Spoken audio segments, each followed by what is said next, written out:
നമസ്കാരം. ഭാരതത്തിന്റെ ആഭ്യന്തര സുരക്ഷയെയും സാമ്പത്തിക അടിത്തറയും തകർക്കുവാൻ ലക്ഷ്യമിട്ട് അതിർത്തികൾക്കപ്പുറത്തു നിന്നും നെയ്തെടുത്ത വൻ ഗൂഢാലോചന ഉത്തർപ്രദേശ് തീവ്രവാദ വിരുദ്ധ സേന വിജയകരമായി തകർത്തിരിക്കുകയാണ്.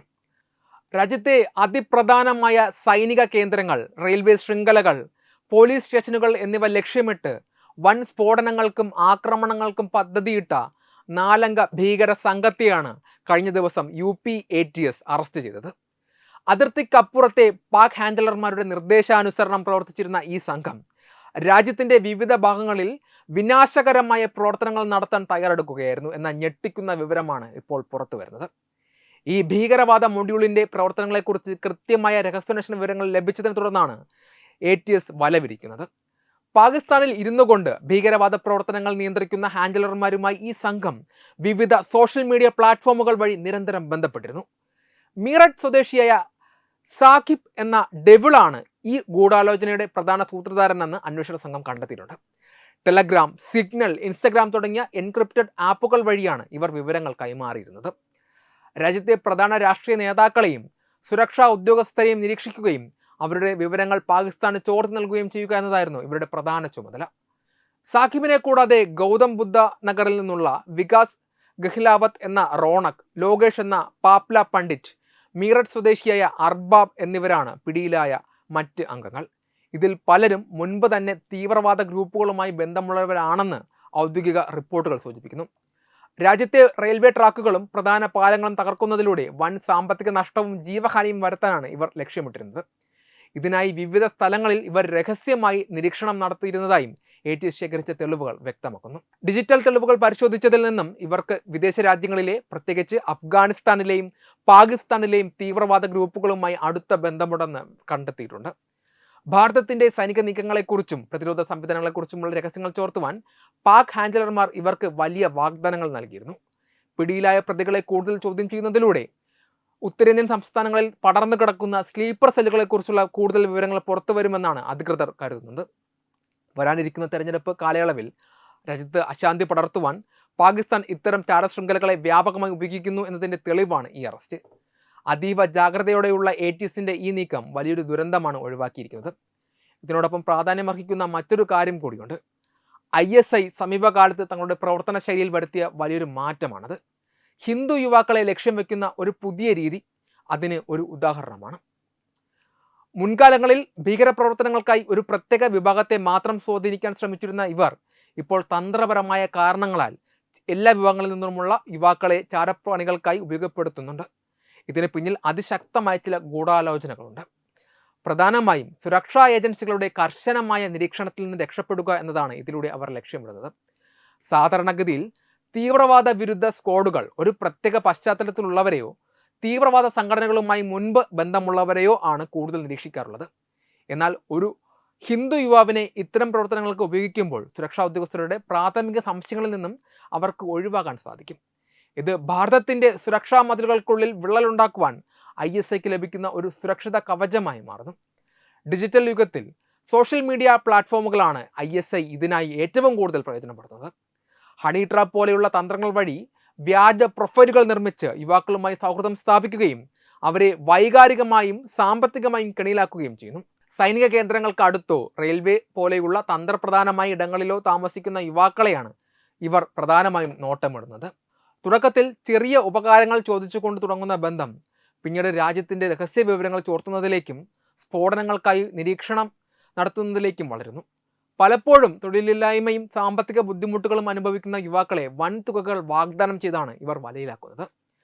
രാജ്യത്തോടുള്ള സ്നേഹത്തേക്കാൾ ഉപരിയായി പെട്ടെന്നുണ്ടാകുന്ന സാമ്പത്തിക നേട്ടങ്ങളിൽ വീണുപോകുന്ന യുവാക്കൾ തങ്ങൾ ചെയ്യുന്നത് എത്ര വലിയ രാജ്യദ്രോഹമാണെന്ന് തിരിച്ചറിയുന്നതിന് മുൻപേ തന്നെ ISIയുടെ ചാവേറുകളോ ചാരന്മാരോ ആയി മാറിയിട്ടുണ്ടാകും. മറ്റൊരു പ്രധാന ലക്ഷ്യം ഭാരതത്തിനുള്ളിൽ വർഗീയ ധ്രുവീകരണം സൃഷ്ടിക്കുക എന്നതാണ്. ഒരു ഹിന്ദു യുവാവ് ഭീകരവാദ പ്രവർത്തനങ്ങളിൽ ഏർപ്പെട്ടു എന്ന് വാർത്തകൾ വരുമ്പോൾ അത് രാജ്യത്തെ വിവിധ മതവിഭാഗങ്ങൾക്കിടയിൽ വലിയ തോതിലുള്ള അവിശ്വാസത്തിനും ചേരിതിരിവിനും കാരണമാകും. ഭാരതത്തിന്റെ ഐക്യത്തെ തകർക്കുക എന്ന പാകിസ്ഥാന്റെ പണ്ടേയുള്ള അജണ്ട നടപ്പിലാക്കാൻ ഇത് ഏറെ സഹായിക്കും.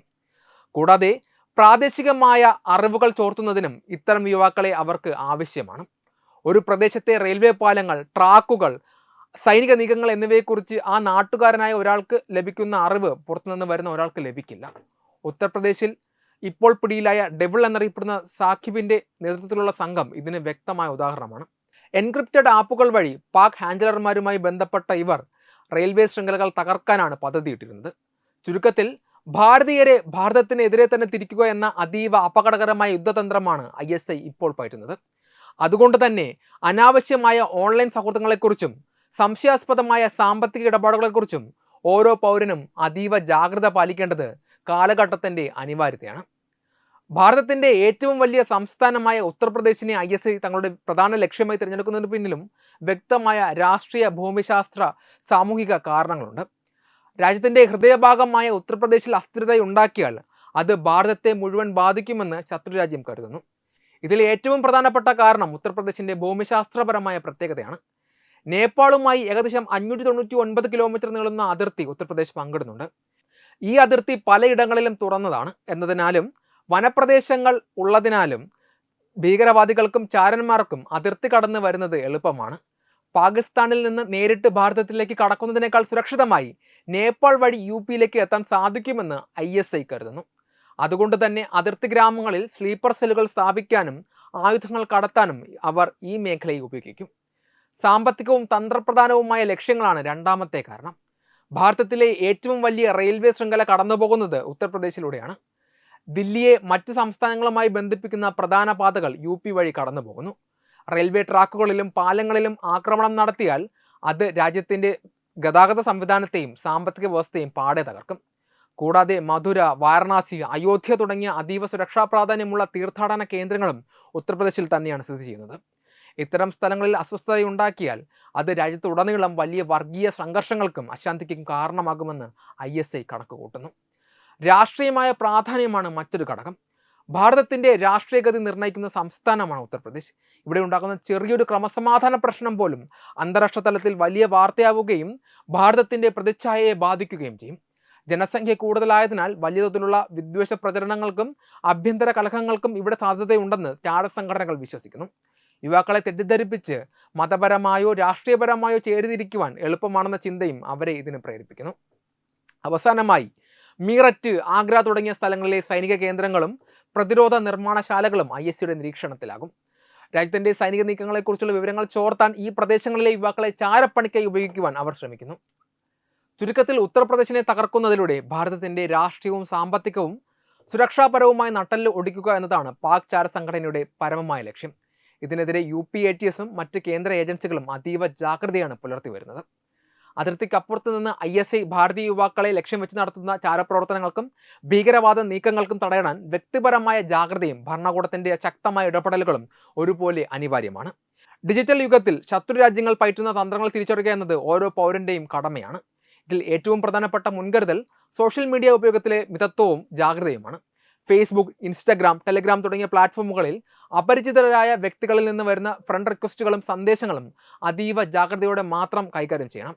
പ്രത്യേകിച്ചും വിദേശ നമ്പറുകളിൽ നിന്നോ സംശയാസ്പദമായ പ്രൊഫൈലുകളിൽ നിന്നോ വരുന്ന സൗഹൃദങ്ങൾ പലപ്പോഴും ഹണി ട്രാപ്പ് പോലെയുള്ള ചതിക്കുഴികളിലേക്കുള്ള ആദ്യ പടിയായിരിക്കും. വ്യക്തിപരമായ വിവരങ്ങൾ, ജോലി സംബന്ധമായ കാര്യങ്ങൾ, താമസ സ്ഥലത്തിന്റെ പ്രത്യേകതകൾ എന്നിവ ഓൺലൈനിൽ പങ്കുവയ്ക്കുന്നത് കർശനമായി നിയന്ത്രിക്കണം. സാമ്പത്തിക പ്രലോഭനങ്ങളിൽ വീഴാതിരിക്കുക എന്നതാണ് മറ്റൊരു സുപ്രധാന മുൻകരുതൽ.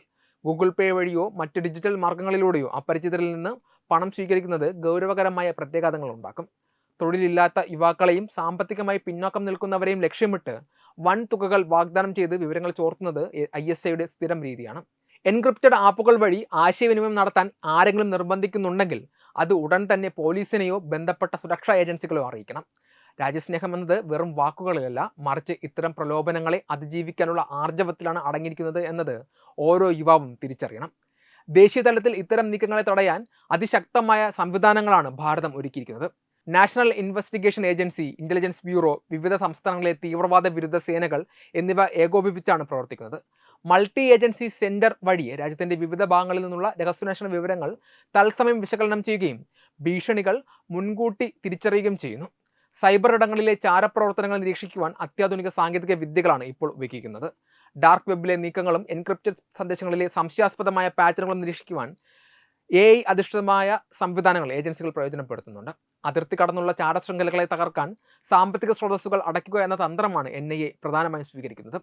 ഭീകരവാദത്തിന് പണം നൽകുന്ന ശൃംഖലകളെ കണ്ടെത്തി അവരുടെ സ്വത്തുക്കൾ കണ്ടുകെട്ടുകയും ഹവാല ഇടപാടുകൾ കർശനമായി നിരീക്ഷിക്കുകയും ചെയ്യുന്നു. കൂടാതെ യുവാക്കൾക്കിടയിൽ ബോധവൽക്കരണം നടത്തുന്നതിനായി സൈബർ സെല്ലുകൾ വഴി പ്രത്യേക ക്യാമ്പയിനുകളും സംഘടിപ്പിക്കുന്നുണ്ട്. രാജ്യത്തെ പ്രധാന റെയിൽവേ സ്റ്റേഷനുകൾ, വിമാനത്താവളങ്ങൾ, സൈനിക കേന്ദ്രങ്ങൾ എന്നിവിടങ്ങളിൽ CCTV നിരീക്ഷണത്തിന് പുറമെ ഡിജിറ്റൽ നിരീക്ഷണവും ശക്തമാക്കിയിട്ടുണ്ട്. ഉത്തർപ്രദേശിൽ ഇപ്പോൾ നടന്നതുപോലെയുള്ള അറസ്റ്റുകൾ ഇത്തരം ഏജൻസികളുടെ നിരന്തരമായ നിരീക്ഷണത്തിന്റെയും കൃത്യമായ ആസൂത്രണത്തിന്റെയും ഫലമാണ്. ജനങ്ങളും സുരക്ഷാ സേനയും കൈകോർക്കുന്നതിലൂടെ മാത്രമേ അതിർത്തിക്കപ്പുറത്തു നിന്നുള്ള ഇത്തരം കുടില തന്ത്രങ്ങളെ പൂർണ്ണമായും പരാജയപ്പെടുത്തുവാൻ നമുക്ക് സാധിക്കുകയുള്ളൂ. വെബ് ഡെസ്ക് തത്തുമൈ ന്യൂസ്.